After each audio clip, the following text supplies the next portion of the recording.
கெட்ட எண்ணங்கள் அதிகமாகும் போது இந்த கதையை கேளுங்கள்.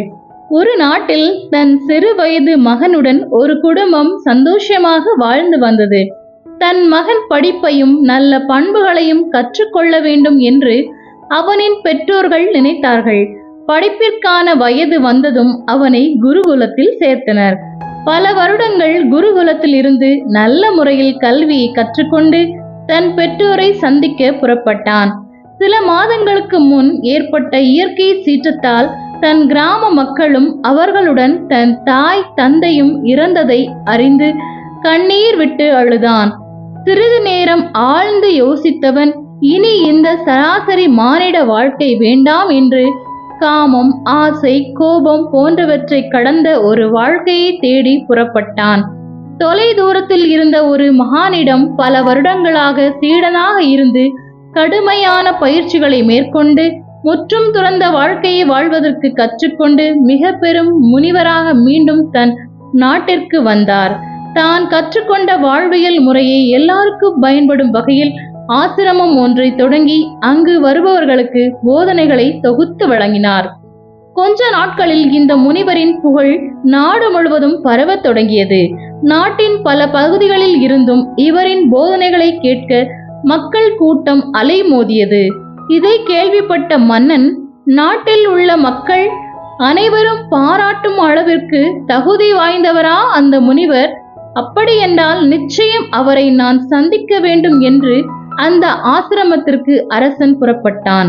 அங்கு சாந்தமாக அமர்ந்திருந்த முனிவரை அரசன் பார்த்ததும் இதுவரை அவரை பற்றி எதிர்மறையாக தான் நினைத்ததை மறந்து அவரை வணங்கி நின்றான்.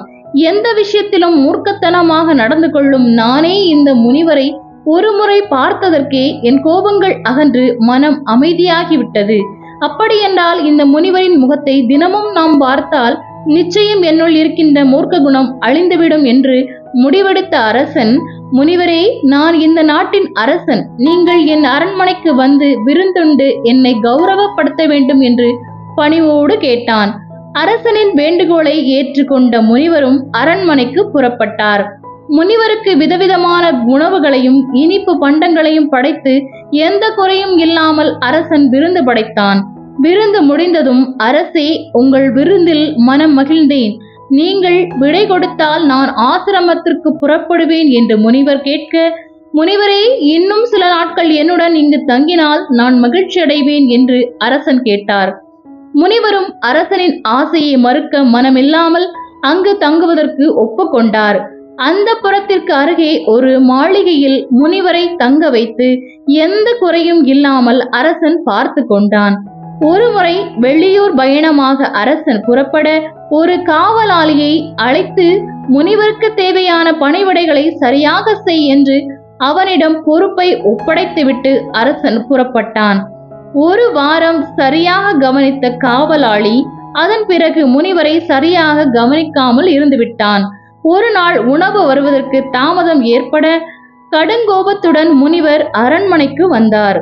அதே நேரம் சரியாக அரசனும் வெளியூரில் இருந்து அரண்மனைக்கு வந்தான். கோபத்துடன் இருந்த முனிவர், அரசே, உன்னால் என்னை சரியாக பார்த்து கொள்ள முடிந்தால் நான் இங்கு இருக்கிறேன், இல்லையெனில் இப்போது நான் புறப்படுகிறேன் என்று சத்தமாக கத்தினார். இதை கேட்டு அதிர்ச்சி அடைந்த அரசன், குருதேவா, இனி இதுபோல் நடக்காது, என்னை நம்புங்கள் என்று முனிவரிடம் கெஞ்சினான். இதையெல்லாம் அருகில் இருந்து மகாராணி பார்த்து கொண்டு இருந்தாள். மீண்டும் ஒரு முறை அரசன் வெளியூர் பயணம் செய்ய வேண்டிய சூழ்நிலை ஏற்பட இந்த முறை முனிவரை கவனிக்கும் பொறுப்பை தன் மனைவியிடம் தந்துவிட்டு சென்றான். மகாராணியும் எந்த குறையும் இல்லாமல் முனிவரை பார்த்து கொண்டாள். ஒரு நாள் குளிப்பதற்காக சென்றவள் அந்த புறத்தில் உள்ள நீச்சல் குளத்தில் குளித்து கொண்டே முனிவருக்கு உணவு தர வேண்டியதை மறந்துவிட்டாள். கடுங்கோபத்துடன் அந்த புறத்திற்கு வந்த முனிவர் அங்கு குளித்து கொண்டிருந்த மகாராணியை பார்த்து அவளின் மீது முனிவருக்கு மோகம் உண்டானது. அங்கிருந்து சென்ற முனிவர் மகாராணியின் உடலின் மீதான மோகத்தால் சில நாட்களாக உணவு எதையும் சரியாக உண்ணாமல் உடல் மெலிந்து நோயாளியை போல் மாறினார். வெளியூரில் இருந்து வந்த அரசன் முனிவரின் நிலையை பார்த்து வருத்தமடைந்தான். முனிவரே, நான் உங்களுக்கு ஏதேனும் குறை வைத்து விட்டேனா? ஏன் இந்த நிலை என்று கேட்டான். அதற்கு முனிவர் தன் மனதிற்குள் உள்ள காம ஆசையை கூற, உடனே அரசன் அவரை அழைத்து கொண்டு மகாராணியிடம் சென்றான். மகாராணி, இந்த முனிவர் உன் உடல் அழகால் ஈர்க்கப்பட்டு காம ஆசையில் இப்படி உருமாறி விட்டார். இது இப்படியே தொடர்ந்தால் அவர் மரணமடைந்து விடுவார். ஒரு முனிவரின் மரணத்திற்கு ஒரு அரசன் காரணமாக இருப்பது நல்லதல்ல. எனவே உன்னை இவரிடம் ஒப்படைக்க முடிவெடுத்துள்ளேன் என்று அரசன் கூற, அதை பொறுமையாக கேட்ட மகாராணி, அரசே, நீங்கள் எதற்கும் கலங்க வேண்டாம். என் கற்பை இழக்காமல் இவருக்கு நான் அவரின் நிலையை புரிய வைக்கிறேன் என்று கூறிவிட்டு முனிவரை அழைத்து கொண்டு அவர் தங்கியிருந்த அறைக்கு சென்றாள். இந்த அறை நாம் இருவரும் தங்குவதற்கு வசதியாக இருக்காது என்று மகாராணி கூறியதும் உடனே அந்த முனிவர் பெரிய மாளிகை வேண்டும் என்று அரசனிடம் கோரிக்கை வைத்தார். பெரிய மாளிகைக்கு வந்ததும் இங்கு அவ்வளவு சுத்தமாக இல்லையே என்று மகாராணி கூறியதும் உடனே சுத்தம் செய்யும் வேலைகளை தானே செய்து முடித்தார். மகாராணி எதை செய்ய சொன்னாலும் உடனே செய்கின்ற முனிவரை பார்த்து, முனிவரே, நான் சொல்கின்ற எல்லாவற்றையும் உடனே செய்கிறீர்கள்.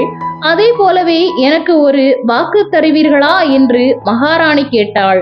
முனிவரும் அதற்கு ஒப்புக்கொள்ள, என்னை ஒரு 10 நிமிடங்கள் மட்டுமே உங்களை பெற்ற தாயாக நினைத்து கொள்ளுங்கள் என்று மகாராணி கூறிய மறுகணமே தன் மீது ஏதோ இடி விழுந்ததைப் போல் முனிவர் உணர்ந்தார்.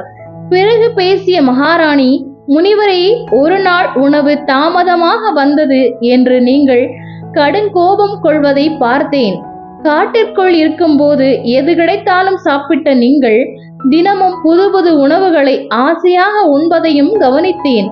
அதையெல்லாம் தாண்டி எல்லா பெண்களையும் தாயாக பார்க்க வேண்டிய உங்கள் கண்கள் என்னை காம ஆசையுடன் பார்த்து ஆசைகளுக்கு நீங்கள் அடிமையாகி இன்று இந்த நிலையில் உங்களை பார்க்க வருத்தமாக இருக்கிறது என்று மகாராணி கூற, முனிவர் கண்ணீர் மல்க மன்னிப்பு கேட்டு அரசனிடம் மகாராணியை ஒப்படைத்தார். ஒருவன் எவ்வளவு பெரிய மனிதராக இருந்தாலும் கோபம், ஆசை, காமம் இந்த 3ஐயும் தன் கட்டுப்பாட்டிற்குள் வைத்திருக்க வேண்டும்.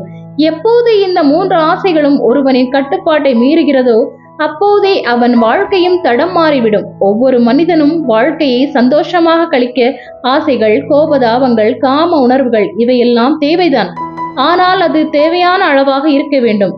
அது எல்லை தாண்டும் போதுதான் நரகத்திற்கான பாதையை அவர்களாகவே அமைத்துக் கொள்கிறார்கள். இந்த கதை உங்களுக்கு பிடிச்சிருந்துச்சுன்னா லைக் பண்ணுங்க. மேலும் இது போன்ற கதைகளை கேட்டு தெரிந்து கொள்ள மறக்காம நம்மளோட சேனலை சப்ஸ்கிரைப் பண்ணிக்கோங்க. நன்றி, வணக்கம்.